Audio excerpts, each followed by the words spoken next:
오늘 은혜 받으실 말씀은 에스라 8장입니다. 에스라 8장 21절에서 23절의 말씀이 되겠습니다.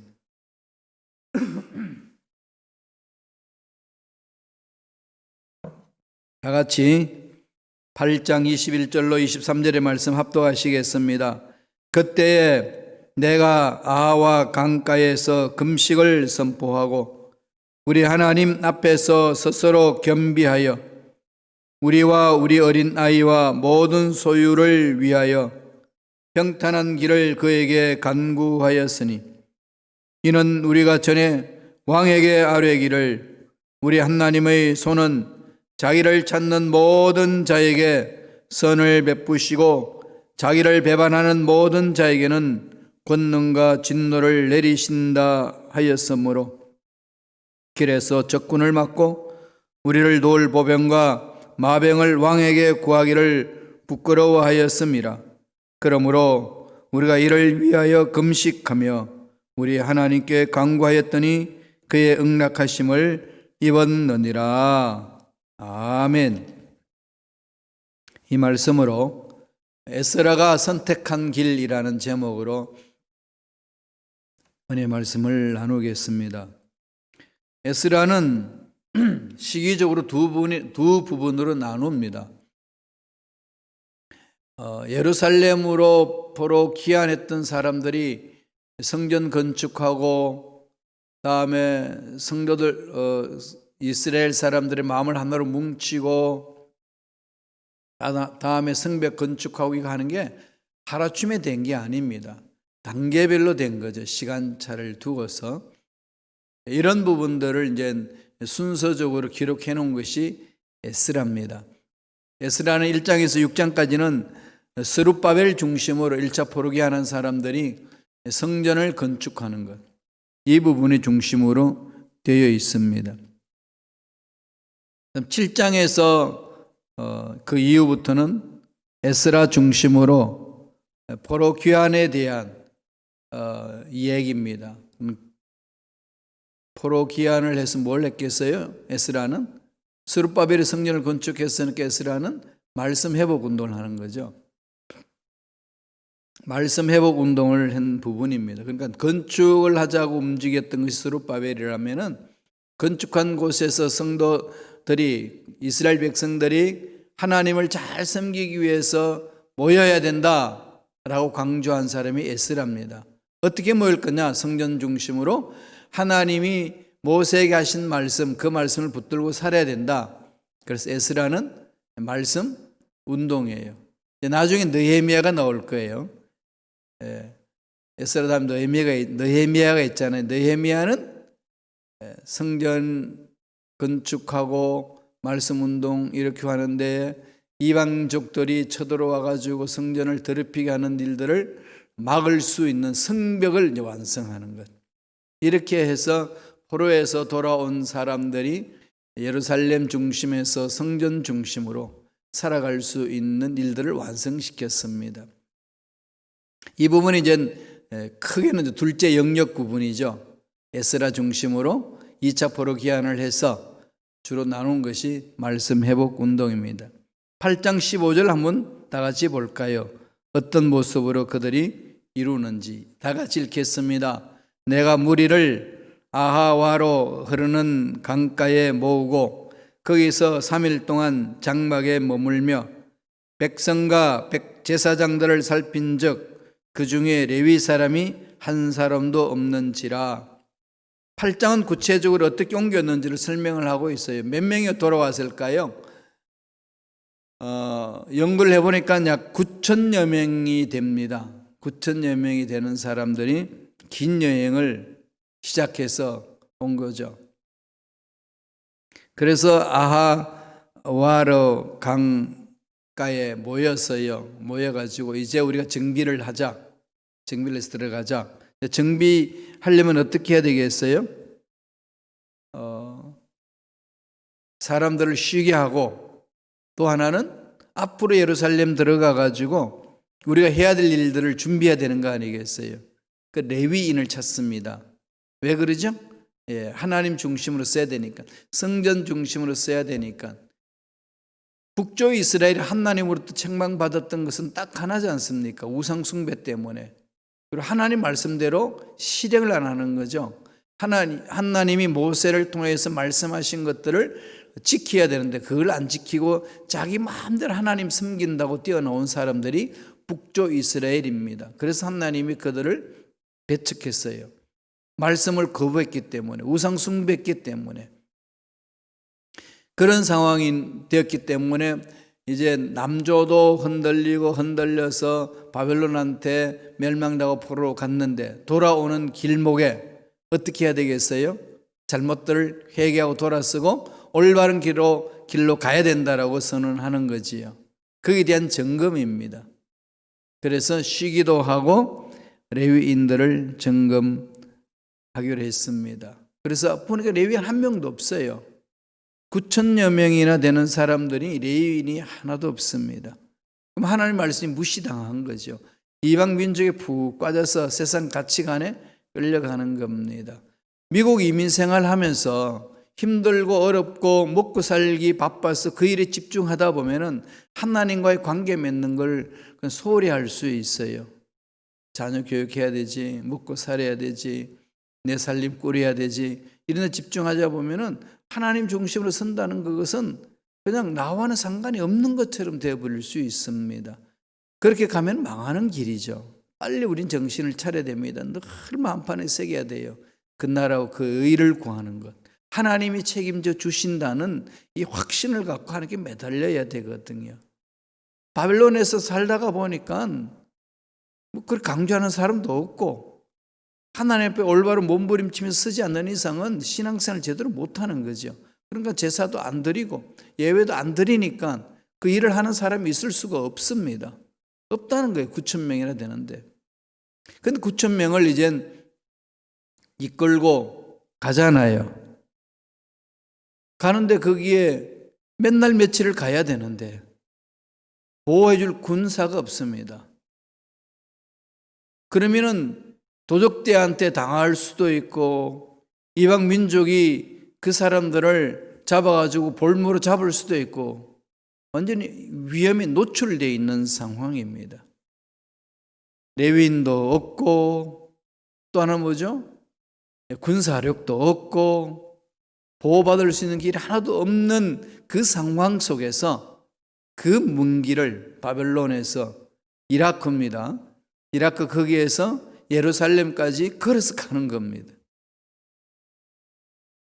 그러면 이 상황 속에 있으면 지도자 입장은 어떻게 했어요? 두렵지 않겠어요?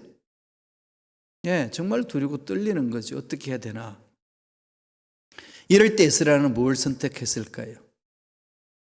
앞으로 우리 인생길에 이런 불확실한 상황 속에서 내 인생을 맡기고 가야 되는 상황 펼쳐질 때에 어떻게 선택하며 가야 할까요? 오늘 에스라를 통해서 우리가 배울 수 있습니다. 에스라는 어떤 길을 먼저 택하나요? 첫째로 세상 왕의 도움을 청하지 않습니다. 세상의 왕의 도움을 청하지 않아요. 왕이 도와줄까 그래도 no 그럽니다. 왜냐하면 왕의 도움을 받고 가면은 이스라엘 백성들이 예루살렘에 살 때 하나님이 도우셔서 해방시켜 주셨고 하나님이 도와주셔서 여기까지 오겠다는 사실을 잊어버린다는 거죠. 하나님을 신뢰하지 않을 수 있다는 겁니다. 그래서 이스라엘 백성들을 하나님 앞에 올바로 설 수 있는 훈련을 시키는 장으로 만든 거지요. 그래서 왕의 도움을 거절합니다. 여러분 어떻게 하시겠어요?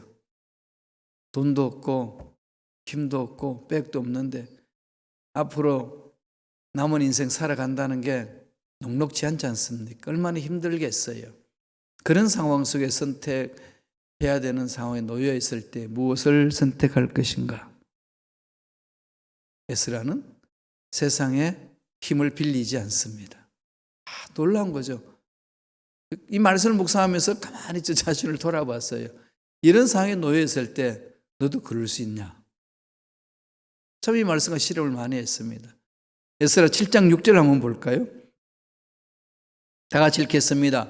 이 에스라가 바벨론에서 올라왔으니 그는 이스라엘의 하나님 야훼께서 주신 모세의 율법에 익숙한 학자로서 그의 하나님 야훼 도우심을 입음으로 왕에게 구한 것은 다 받는 자이더니, 왕이 뭐든 다 줄 수 있는 위치에 있는 에스라였습니다. 그래서 겨우 허락받은 것은 우리 이제 예루살렘으로 돌아가겠습니다, 이 부분이에요. 이렇게 해서 우리 바벨론 포로 끌려왔던 사람, 남은 사람들 돌아가겠습니다, 허락받는 정도입니다. 그랬더니 군대까지도 그러면 내가 보내줄게 그랬어요, 하나님 왕이. 그랬더니 에스라가 거절합니다. 군대는 필요 없습니다, 우리끼리 가겠습니다. 이 뭘까요? 말씀에 서보겠습니다. 그리고 하나님이 우리를 어떻게 보호하시고 인도하시는지 체험하고 싶습니다. 이거 고백 아니겠어요? 말씀을 봅시다. 8장 22절에 다 같이 한 목소리 읽습니다. 이는 우리가 전에 왕에게 아뢰기를 우리 하나님의 손은 자기를 찾는 모든 자에게 선을 베푸시고 자기를 배반하는 모든 자에게는 권능과 진노를 내리신다 하였으므로 길에서 적군을 막고 우리 도울 보병과 마병을 왕에게 구하기를 부끄러워하였습니다. 왕에게 우리를 도울 수 있는 군대를 구한다는 것은 부끄럽습니다. 하나님 보호하신다고 고백을 했고 그렇게 당신에게 하나님의 위대하심을 드러냈는데 막상 하나님을 의지해야 될 이 단계에서 세상의 힘을 의지하고 간다는 것은 부끄러운 일입니다. 하나님을 믿는 백성으로서 부끄러운 일입니다. 이렇게 선포하고 갔어요. 하나님을 전적으로 신뢰하겠다는 거죠. 여기는 어떤 의미일까요? 죽든지 살든지 하나님 앞에 매달려서 가겠습니다. 이 확신, 이런 고백을 듣는 하나님 마음은 어떠시겠어요? 그죠? 하나님은 믿음 보고 역사하시지 않나요? 믿음대로 될지어다. 믿음의 그릇을 만든 만큼 하나님 부어주시거든요. 여러 그릇이 있습니다. 그 그릇 중에서 하나님이 쓰시는 그릇은 금그릇을 쓰시는 게 아니고 질그릇은 안 쓰시는 게 아니고 준비되어 있는 그릇, 믿음의 그릇을 만든 그릇, 깨끗하게 만든 그 그릇, 주인 쓰시기에 합당한 그릇이다, 그렇게 말씀하지 않나요? 바울이 디모데에게 편지 보낼 때에 그렇게 말씀을 했습니다. 하나님의 마음을 전해준 거죠. 세상은 금수저냐 흙수저냐 이걸 따지고 가능성이 있다 없다 판단 내리지만은 하나님은 그렇게 하지 않는다는 거죠. 그런데 오늘날 교회 공동체는 세상이 말하는 것을 길들여져 있어가지고 교회마저도 금수저 흙수저 구분해서 지내려고 하는 안타까운 일들이 일어나곤 합니다. 우리는 단호 이런 것들을 배척해야 되고 이런 가치관과 싸워야 됩니다. 그러려면 날마다 말씀에 써야 돼요. 하나님이 함께 하신다는 확신이 가져야 된다는 거죠. 이 세상은요, 공산주의, 사회주의, 민주주의, 제국주의, 수많은 이성을 가지고 이야기를 하지만은 딱 두 부류예요. 뭘까요? 만모니즘에 빠져 있는 돈 중심, 물질 중심으로 빠져 있는 바알 사상에 끌려가는 시스템이든지 아니면은 하나님 중심으로 가는 시스템이든지 둘 중에 하나잖아요. 그 중에서 가장 하나님 시스템을 가기에 좋은 시스템이 뭐죠? 오늘날 민주주의 국가잖아요, 자본주의. 그런데 함정이 있죠, 그게. 민주주의라는 게 뭡니까? 자유롭게 자기 의사를 표현하고 서로 격려하고 위로하고 그러면서 공동체 만들어가는 것이 민주주의잖아요. 공산주의는 그거 못하게 하잖아요. 네 생각은 멈춰. 당에서 결정하는 거예요. 완전 독재 중심으로 가지 않나요? 그러니까 사실상은 독재가 아니고 공산주의는 원래 서로 공유하고 노동자를 해방시키고 더불어 함께 잘 살자는 식의 선포였습니다. 그런데 그게 되나요? 인간은 죄성 덩어리인데 자기 배부르고 싶은 거지요. 그러니까 공산주의 중심에 뭐가 들어있나요? 뭐 민중을 위한다고 그러지 무슨 민중을 위하여 공산당원들 위해서 사는 거죠. 그렇지 않나요? 그럼요. 김정은 위원장은 그냥 뭐 벤츠 그냥 뭐 어리하는 차를 타고 다니잖아요. 민중 굶어 죽고 가는데. 뭘까요? 만모니즘이죠. 공산주의 그 속에는 만모니즘이 있습니다. 하나님이 없으니까 거기 있잖아요. 김일성 주체 사상이 그들 머릿속에 있으면 신이거든요. 거기에 돈이 들어가 있고 돈 중심이잖아요. 그죠? 예. 그래요. 다 물질에 흔들리는 거예요. 무슨 뭐 공유하고 그럴까요? 자기들끼리 배부르고 민중들은 고통 속에 빠지게 하는 거죠. 잘못된 겁니다. 민주주의는 그럼 옳으냐? 옳아야 되는데 그런가요? 돈 중심이잖아요. 여기도 만모니즘 아니면은 세상 정부는 만모니즘이죠. 그럼요. 나라와 나라 간에 무슨 정의가 승립하겠어요. 힘이 있는 나라가 차지하는 거지. 이 지금 현대 국가에도 그렇잖아요. 힘이 없으면 밀려요. 돈 많은 나라들이 흔들잖아요, 그냥. 그런 사회 속에 살다가 보니까 우리는 야훼 신앙 중심으로 사는데 먼저 그 나라 그 일을 구하며 사는데 우리들도 본의 아니게 돈이 주인이 되기가 쉽습니다. 주님은 이걸 경고하신 거거든요. 하나님 중심 아니면 돈 중심 두 주인은 못 섬긴다. 하나를 택해라. 돈이 필요 없다 아니라는 걸 늘 말씀 제가 드렸죠. 하나님 중심으로 가면은 하나님이 그 돈을 끌고 가시는 분이 하나님 속에 다 있으니까 우선권 문제라는 거죠. 이 철저히 훈련해야 돼요. 이거 훈련하지 않으면은요 빠집니다. 두 개예요. 고대 이스라엘에 있었던 그 상황, 야훼 신앙이든지 아니면 바알 신앙이든지. 바알 신앙이 뭐라고요? 풍요의 신, 만모니즘. 오늘날 말하면 돈이에요. 돈이냐 하나님입니다. 이게 지금 세상을 지고 흔들지 않나요? 돈이면 다 되는 이 세상에서는 야훼 신앙보다는 이 돈을 신으로 모시는 게 더 매력적입니다. 그러다가 보니까 교회 공동체에서 신앙생활하는 저와 여러분들도 그게 휩쓸려 들기가 너무 쉬워요. 이런 부분들은 우리가 끊임없이 싸워야 됩니다. 하루아침에는 되지 않아요. 말씀을 끌어안고 싸워야 돼요. 훈련해야 됩니다. 정말 쉽지 않아요. 그럼 돈의 힘을 우습게 생각하면요 망하는 겁니다. 이게 신앙도 망하고요. 올바로 못 쓰는 거죠. 철저해야 됩니다. 에스라가 그걸 알기 때문에 페르시아 왕이 너 군대 보내서 보호해서 가게 해줄게 했던 건 너 그럽니다. 말씀이 한번 써보겠습니다. 얼마나 큰 도전이에요. 그죠? 이 말씀을 그냥 묵상할 때 정말 도전이었어요. 정말 엄청나게 도전입니다. 두 번째는 에스라 뭘 선택하나요? 하나님께 금식하며 부르짖습니다. 금식하며 부르짖는 걸 선택하는 거죠. 왕의 도움은 거절하고 하나님의 도움을 구하는 거예요. 이게 야훼 신앙이잖아요. 그죠? 왕의 도움을 구하면 살기 쉬워요. 얼마나 매력적입니까? 이거 거절하고 금식하고 하는 게 매달린다는 거? 어떻게 보면 가시밭길 같지 않나요? 그런데 그게 기적이 있는 거죠. 세상에 줄 수 없는 힘이 여기에 있습니다. 에스라 8장 21절입니다. 다 같이 읽겠습니다. 한 목소리 읽습니다.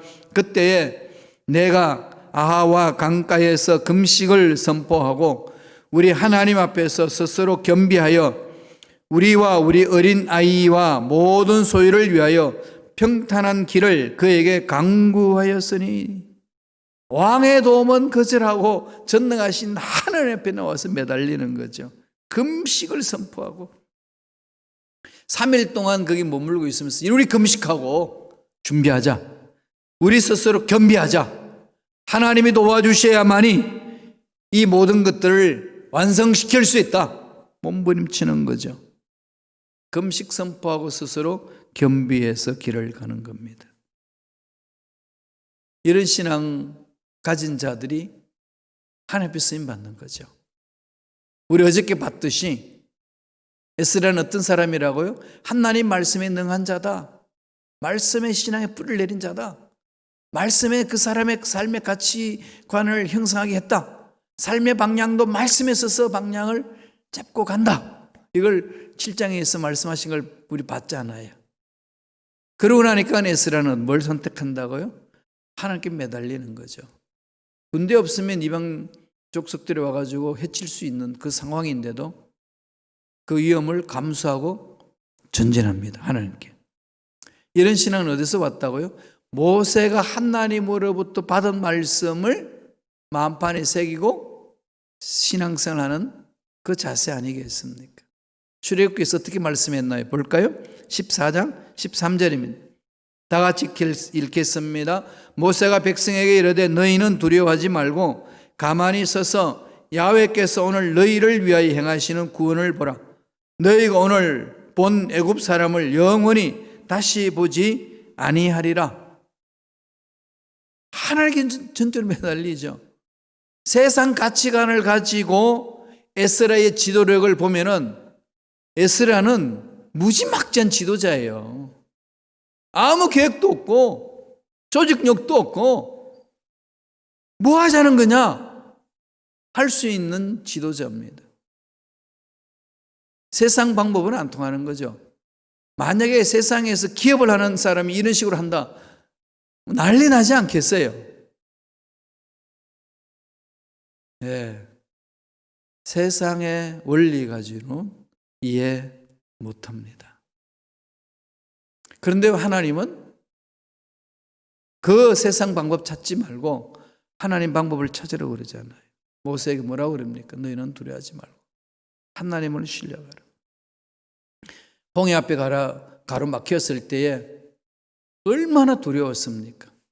한 번도 경험하지 못했던 그 길을 하나님은 발견할 수 있도록, 찾을 수 있도록 준비시켜 놓으신 그 길을 체험할 수 있도록 이끌어 주신 거잖아요. 우리가 이런 상황을 많이 경험할 때에 결단이 필요하다는 겁니다. 이게 참 쉽지 않죠, 그죠? 이렇게 말하고 있는 김 목사도 정말 쉽지 않더라고요. 그런 걸 많이 체험합니다. 에스라 8장 23절 보실래요? 다 같이 읽겠습니다. 그러므로 우리가 이를 위하여 금식하며 우리 하나님께 간구하였더니 그의 응낙하심을 입었느니라. 금식하며 간구하는 거죠. 금식하며 간구합니다. 하나님께 부르짖는 거죠. 에스라가 어떤 것을 구했다고 그러죠? 21절에 가면은 21절 하반절 한번 보실래요? 자막을 통해서 볼까요? 다 같이 읽겠습니다.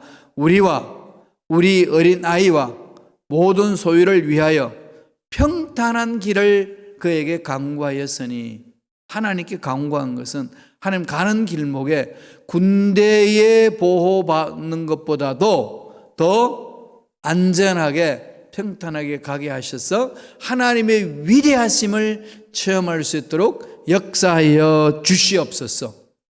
이 부분이잖아요. 교회 일꾼들은요, 여기에 집중해야 합니다. 여기에 집중하는 교회 일꾼들이 말씀에 있어서 설수록 공동체는 든든히 쓰갑니다. 신앙생활은 그렇게 해나가는 거죠. 세상 사람들이 바라보면 오합지졸해요. 도대체 뭐 하자는 거냐? 이런 평가를 받을 수밖에 없는 상황입니다. 그런데 그런 세상 가치관에 기울이지 않고 하나님께 집중하는 거죠. 하나님이 책임져 주시는. 그러면은 여기서 질문이 올 거예요. 그럼 아무것도 하지 말고 그냥 그렇게 하면 됩니까? 네, 그냥 하면 돼요. 왜 그럴까요? 하나님이 지혜를 주셔서 조직할 수 있도록 힘도 주시고 준비할 수 있도록 힘도 주시고 길을 열어주시는 거예요. 다 하나님 안에 있으니까. 무슨 말씀인지 여러분 마음판에 새기세요. 하나님이 주신다. 네, 하나님이 주신다. 이게요, 팍 가슴에 막 불타올라야 돼요. 악을 대항할 때에 악을 대항하는 방법 여러 가지 리스트를 만들지 말고요. 마음판에 먼저 새기셔야 돼요. 선은 악을 이긴다. 이게 그냥 명제가 가슴에 빡 와 있어야 됩니다. 선은 반드시 악을 이긴다. 그리고 하나님께 매달려서 하나님 지혜를 구하는 거 아니겠습니까? 그래야 온전히 완성할 수 있습니다. 시편 119편 165절은 이런 말씀을 줍니다. 다 같이 한번 읽어볼까요? 주의 법을 사랑하는 자에게는 큰 평안이 있으니 그들에게 장애물이 없으리라. 평안이 있다는 거죠. 장애물이 있단다 할지라도 뚫고 간다는 거지요. 장애물이 안 된다는 겁니다. 시편 119편 165절은요, 참 제가 좋아하는 말씀이에요. 주의 법을 사랑하는 자에게는 뭐가 있다는 거죠? 큰 평안이 있는 거죠. 그런데 그들에게 장애물이 없으리로다. 실제 삶에서 장애물이 없나요? 얼마나 장애물이 많습니까? 이게 무슨 말이야? 그럴 수 있죠. 네, 장애물 역경이 많지만은 뚫을 수 있는 힘을 주시니까 장애물이 되지 않는다는 거예요. 사망이 엄청난 꼴자가 있습니다. 그러나 그걸 우리 못 삼킨다는 거죠. 죽음이 우리를 괴롭히지만은 그게 우리를 못 삼킨다는 겁니다. 뚫는다는 거죠. 그래서 우리는 평안함을 얻는 거 아니겠어요? 주님이 우리에게 주신 말씀 만판 한번 새겨볼까요? 요한복음 16장 33절 다 같이 읽겠습니다. 이것을 너희에게 이르는 것은 너희로 내 안에서 평안을 누리게 하려 함이라. 세상에서는 너희가 환난을 당하나 담대하라. 내가 세상을 이겼노라. 그죠? 큰 역경이 오지만은 반드시 헤쳐나갈 수 있는 힘을 주시고 평강을 주십니다. 홍해가 가로막혀 있어도 한 번도 경험해오지 못했던 길을 걷게 하는 거죠. 홍해를 갈라놓고 가라는 겁니다. 하나님의 역사는 그렇게 일어나는 겁니다. 그 은혜가 저와 여러분 삶에 넘쳐나길 간절히 축원합니다. 기도하겠습니다. 하나님 감사합니다. 우리에게 성령으로 충만케 하여 주시고 말씀 받게 해주시고 말씀에게 쓰게 하셔서 어떤 환경이 와도 어떤 장애물이 와도 믿음으로 전진해 나갈 수 있도록 인도하여 주신 은혜에 감사와 찬양을 드리옵나이다. 하나님만을 신뢰하고 나아갈 수 있는 믿음을 우리에게 허락하여 주셔서 하나님 뜻대로 멋진 삶을 살아낼 수 있도록 축복하여 주시옵소서. 은혜에 감사의 예물 드립니다. 드린 손길 기억하여 주시고 소원 이루어 주시고 앞날에 좋은 일들 많이 일어나게 축복하여 주시옵소서. 감사하고 예수님의 이름으로 축복하며 기도드리옵나이다. 아멘.